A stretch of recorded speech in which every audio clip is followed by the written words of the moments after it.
การแข่งขันมวยลาวที่สนามบึงขยองในตอนบ่ายของวันที่11ธันวาคม2009ก็เป็นมื้อที่2ของการแข่งขันกีฬาซีเกมครั้งที่25ที่นครหลวงเวียงจันทร์สำหรับในตอนบ่ายของวันที่11ธันวาแม่นมี4รุ่นและมี4คู่เป็นหญิง1คู่คือรุ่น45กิโลทรายแม่นลาวแข่งขันกับเวียดนามรุ่น48กิโลแม่นหญิงฟิลิปปินส์แข่งขันกับเวียดนามรุ่น60กิโลทรายแม่นฟิลิปปินส์แข่งขันกับเวียดนามและรุ่น60กิโลทรายแม่นลาวแข่งขันกับเมียนมาสำหรับการแข่งขันมวยลาวรุ่น45กิโลระหว่างเท่าบ่อวันจันทวีเท่าเลดึกกุ้งเวียดนามแม่นนักมวยลาวมีความสามารถและมีเทคนิคลิ้นสูง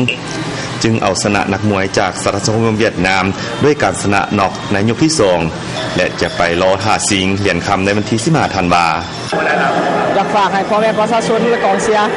ช่วยมาเชียร์นักกีฬาเราเชียร์ถือว่าเชียร์กีฬามวยวันที่15ขอมาเชียร์กีฬามวยไม่น่าก็มีขน้อยเองเขาสิงคนอื่นรุ่น45กิโลเจ้า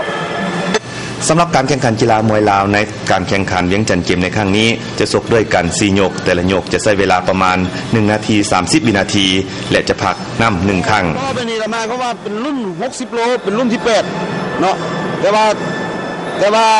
ความเฉพาะครูฝึกเองนี่มั่นใจนักกีฬาเขานี่ 100% เลยแล้วก็จะขอให้ชาวลาวประชาชนลาวทุกแต่ละไปทุกชนเผ่าให้กำลังใจมวยลาวเขาเนี่ยเนาะและสิบ่ให้สร้างความผิดหวังสิญาติเอาเหรียญคำมาสู่ประเทศชาติเขาเนี่ยได้เนาะส่วนการแข่งขันมวยลาวยิงรุ่น48กิโลระหว่างนางเหยียนทิชุยดังจากเวียดนามสามารถเอาชนะนางมาลีเซ่ซุยบังจากฟิลิปปินส์ในยกที่4และอีกคู่ที่3ชายรุ่น60กิโลแมนเท่าซ้ายดีลาล้วนจากฟิลิปปินส์ชนะเวียดนามทาวลีฮวยตั้งจากเวียดนามด้วยคะแนน5-0ส่วนคู่สุดท้ายรุ่น60กิโลแมนเท่าวิไซบุญทวีลาวแข่งขันกับเท่าวินตินจากเมียนมาแมนลาวชนะในยกที่4สำหรับการแข่งขัน